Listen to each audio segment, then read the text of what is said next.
자, 체계의 특성 해서 1절을 마무리 짓겠는데요. 체계의 특성은 시험 문제에서 잘 출제되는 부분이니까 알아두셔야 됩니다.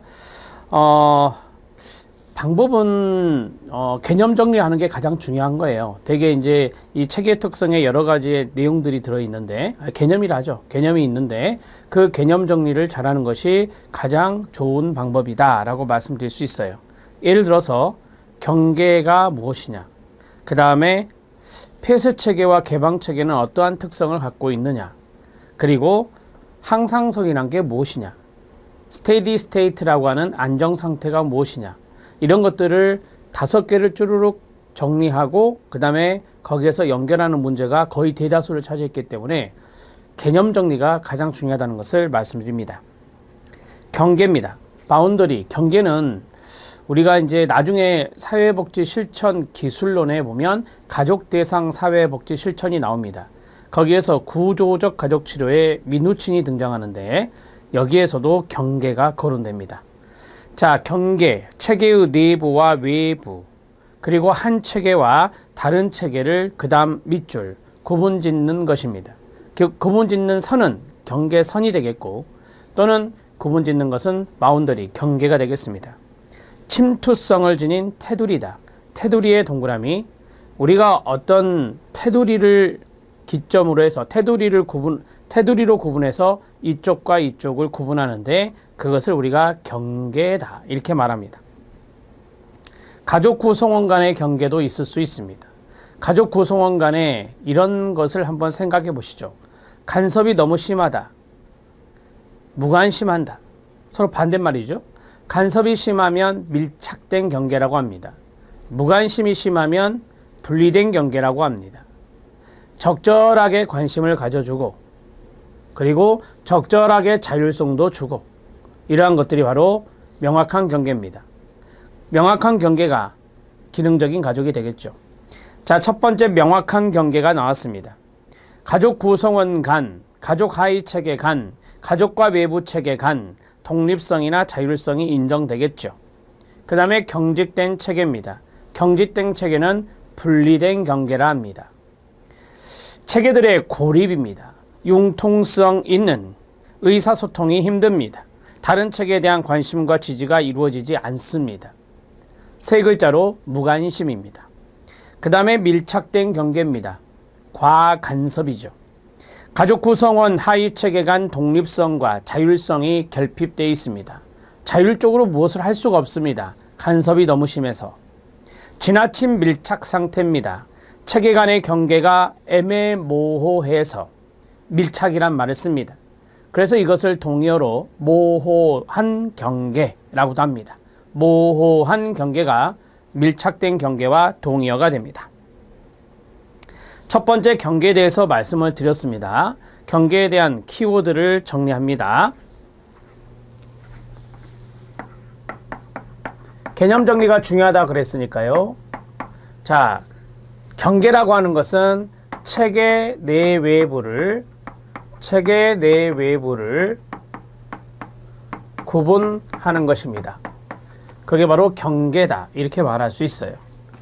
경계에서 가족원 간의 경계를 보자. 가족원 간의 경계는 밀착된 경계가 있는데 동의어가 모호한 경계, 동의어가 혼돈된 경계, 동의어가 혼란된 경계라고 합니다.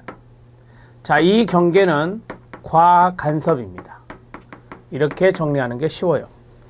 그 다음에 두 번째는 경직된 경계.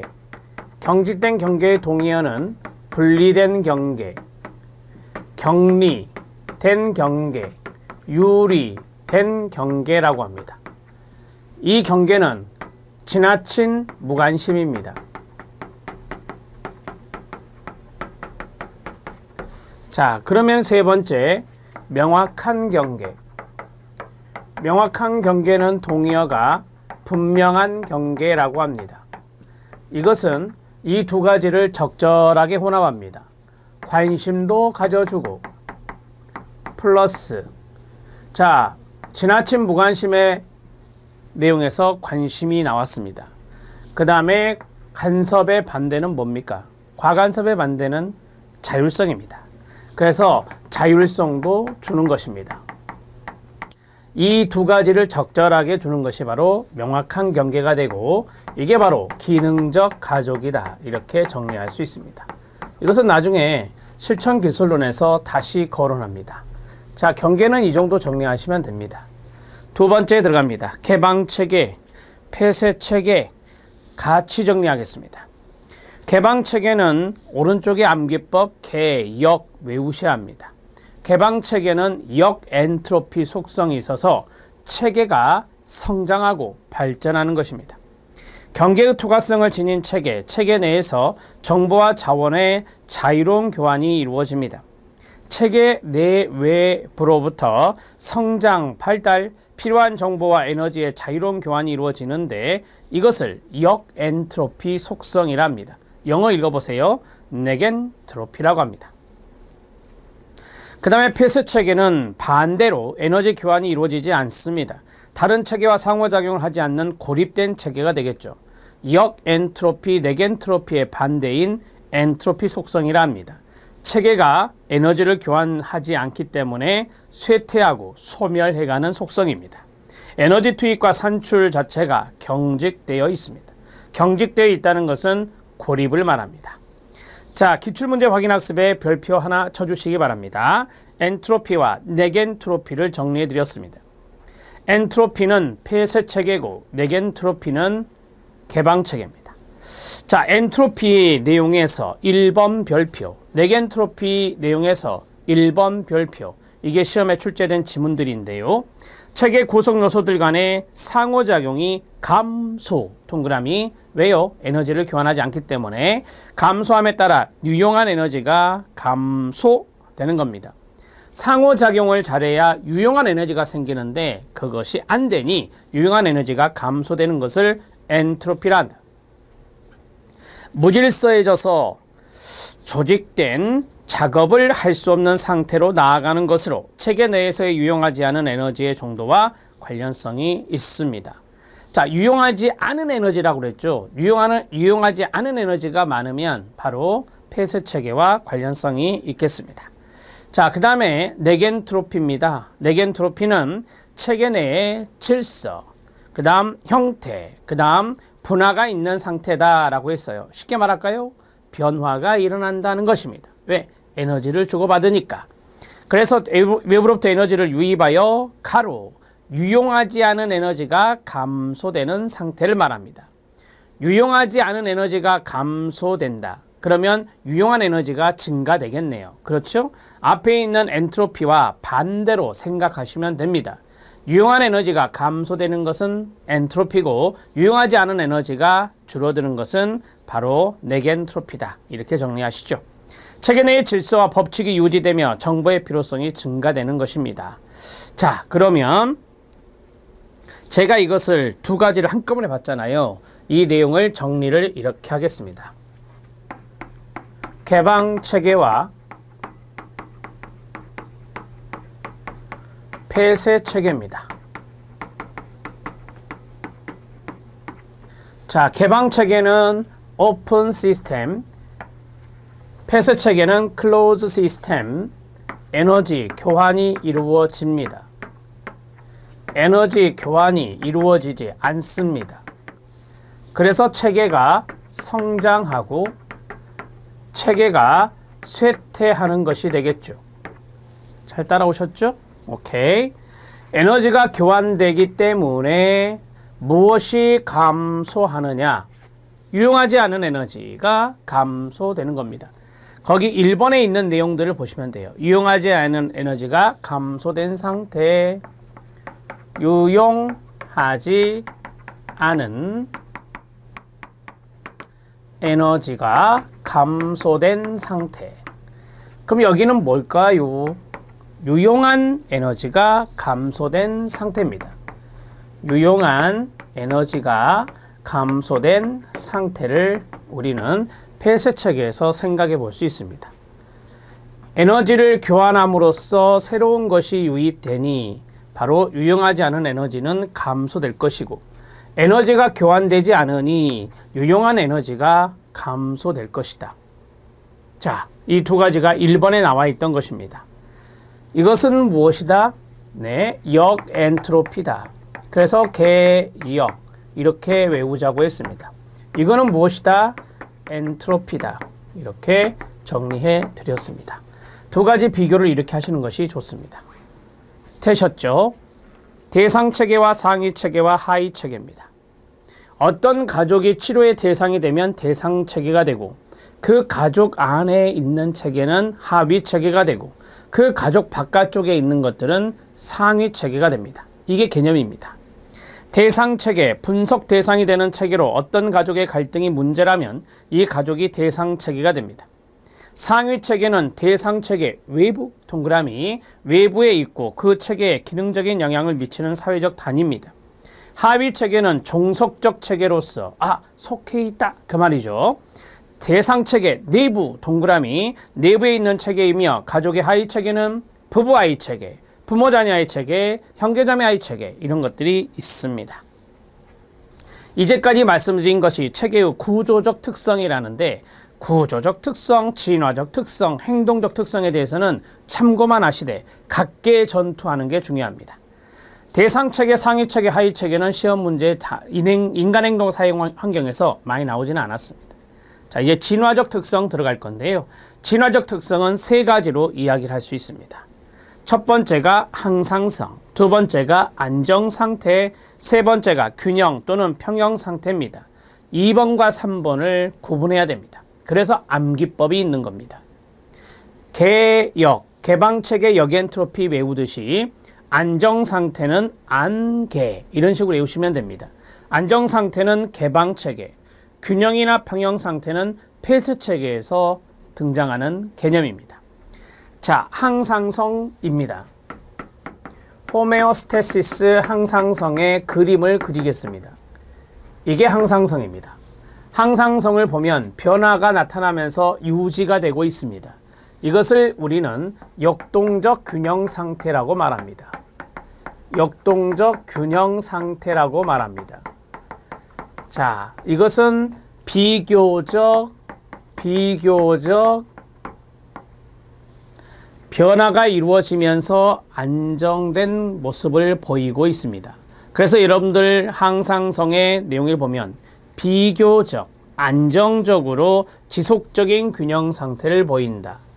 비교적, 안정적으로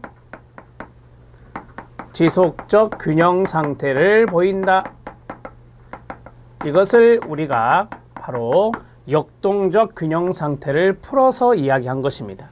항상성은 두 번째, 긍정적인 항상성도 있고 부정적인 항상성도 있습니다. 그렇습니다. 가족이 항상성이 유지될 때 긍정적인 방향으로 쭉 유지될 수도 있고 부정적인 방향으로 유지될 수 있습니다. 부정적인 방향으로 유지가 되었을 때 가족 치료를 받을 수 있겠죠. 비교적 안정적으로 지속적인 균형 상태를 유지하기 위한 체계의 경향을 말합니다. 체계 균형을 깨뜨리려는 변화에 대해 끊어요. 적응보다 안정성 회복을 먼저 시도한다라고 했어요. 자, 이러한 것들이 지속적으로 균형 상태가 유지되었기 때문에 어떤 가족 체계의 항상성을 깨뜨리려고 하면은 그 깨뜨린 것에 대한 변화보다는 다시 이전에 했던 방향대로 되돌아가려는 것이 바로 항상성이라고 합니다. 그래서 거기 보면 적응보다 안정성 회복을 먼저 시도한다라고 했어요. 자, 여기까지 진행하시면 되고, 그 다음에 두 번째는 안정상태, 스테디 스테이트라고 하는 것과 균형, 이퀄리브리움이라고 하는 평형상태와의 동의어입니다. 자, 이 두 가지도 앞에 개방체계와 폐쇄체계처럼 정리할 필요가 있다. 자, 안개. 이것은 개방체계상에서의 개념이구나 라고 하는 겁니다. 그러면 이쪽에 평형상태나 균형은 이거는 폐쇄체계상에서의 개념이구나 이렇게 정리할 수 있습니다. 이 두 가지의 유사점은 뭐냐면 이겁니다. 안정상태도 쭉 유지가 되는 거고 현상이, 그 다음에 균형이나 평형상태도 현상이 쭉 유지가 되는 겁니다. 두 가지는 현상이 유지되는 것인데요. 여기는 에너지를 교환하면서 현상이 유지되는 것이고, 여기는 에너지를 교환하지 않으면서 현상이 유지되는 것이구나 라고 생각하셔도 됩니다. 자, 어떤 체계 안에 에너지가 존재합니다. 외부로부터 에너지가 들어오지 않습니다. 폐쇄 체계죠. 여기 안에 있는 에너지를 태우면서 현상을 유지시킵니다. 이게 바로 균형 평형 상태. 자, 체계가 있는데 외부로부터 에너지를 주고받습니다. 그러면서 이 체계가 현상이 유지된다면 이건 스테디 스테이트, 안정 상태라고 한다. 이렇게 구분하는 것이 우리 시험 문제 풀 때 도움이 될 것입니다. 안정 상태, 부분들 간의 관계가 유지되고 붕괴되지 않도록 끊어요. 이 말은 현상이 유지된다라고 하는 것입니다. 에너지를 계속 사용하는 상태이며, 여러분 에너지를 지속적으로 계속 사용하려면 에너지가 유입되어야 가능합니다. 이는 개방체계에서 나타난다. 개방체계의 동그라미. 2번 균형과 평형 상태는 폐쇄체계에서 나타나는 것으로 끊어요. 에너지를 교환하지 않은 채로 바로 현상이 유지되는 것을 균형, 평형 상태라고 이야기할 수 있습니다. 이 두 가지의 구분점 아시겠나요? 개방체계와 폐쇄체계를 알면 이해가 빠릅니다. 자, 이제 세 번째, 투입과 전환과 산출과 피드백을 보겠습니다. 자, 투입과 전환과 산출과 피드백은 바로 행동적 특성에 있다 하는데 이건 참고하셔도 되고요. 자, 이걸 그림으로 그려서 설명하겠습니다. 체계가 있고 체계 외부의 환경이라 하죠. 자, 이 체계가 주인공입니다. 환경은 외부에 있는 것이고요. 체계가 환경으로부터 에너지를 받아들입니다. 그것을 우리는 인풋, 투입이라고 말합니다. 자, 그럼 체계가 에너지를 받아들였습니다. 변형이 되겠죠? 다른 말로 변화가 일어나겠죠? 이것을 컨버전, 전환이라고 합니다. 자, 그러면 이 변형된 결과를 환경으로 내보내겠죠?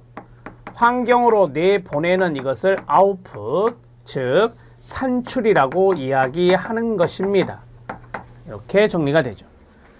세 가지, 투입과 그 다음에 전환과 그 다음에 산출, 이 순서대로 갈 수 있습니다.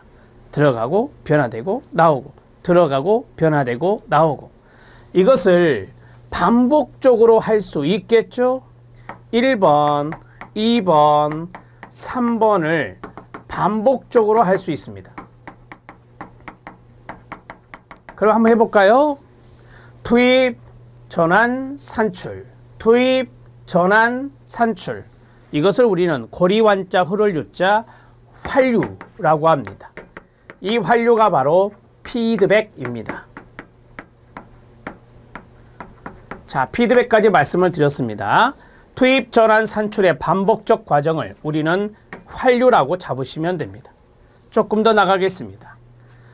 환류, 피드백은 두 가지가 있다 합니다. 정적, 즉 긍정적 환류와 부적, 즉 부정적 환류가 있다라고 말을 할 수 있습니다. 정적 환류는 좀 쉽게 설명하면, 정적 환류는 플러스가 플러스로, 마이너스가 마이너스로 가는 현상을 정적 환류라 하고, 마이너스를 플러스로 교정하는 것이, 수정되는 것이 부적 환류라고 합니다. 사례 문제가 출제된 적이 있는데요. 여기 있는 이 사례가 출제된 적이 있고, 여기 있는 이 사례가 출제된 적이 있습니다. 사례 문제입니다.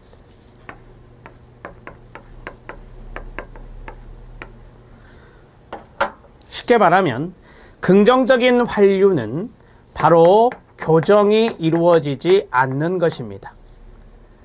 긍정적인 것이 더 긍정적으로, 부정적인 것이 교정되지 못하고 더 부정적으로, 이거 조심하셔야 돼요. 부정적 관료 아니에요. 이런 것들을 바로 정적 관료라고 합니다. 부부싸움을 합니다. 부정적인 거죠. 그런데 부부싸움을 계속 하는 가운데 이혼하자라고 이야기가 마무리됩니다. 이 두 부부의 피드백은 정적 관료입니다. 그것이 시험에 출제된 것이고, 그 다음에 부적 관료, 여기. 자, 남편이 조금 지출이 심합니다. 그래서 아내와 이야기를 합니다. 아내와 이야기를 하는데 이 남편이 아내의 말을 받아들여 가계 지출을 아낍니다. 그리고 전략합니다. 그렇게 해서 두 부부 간에 어느 정도의 갈등이 사그라들었습니다. 이것을 우리는 두 부부 간의 부정적 관료다라고 말합니다. 그래서 우리가 사례에서 교정이 수정이 이루어졌느냐, 그렇지 않았느냐, 그걸 가지고 우리가 판단하면 되는 겁니다. 자, 여기까지 쭉 말씀을 드렸는데 교재 보겠습니다.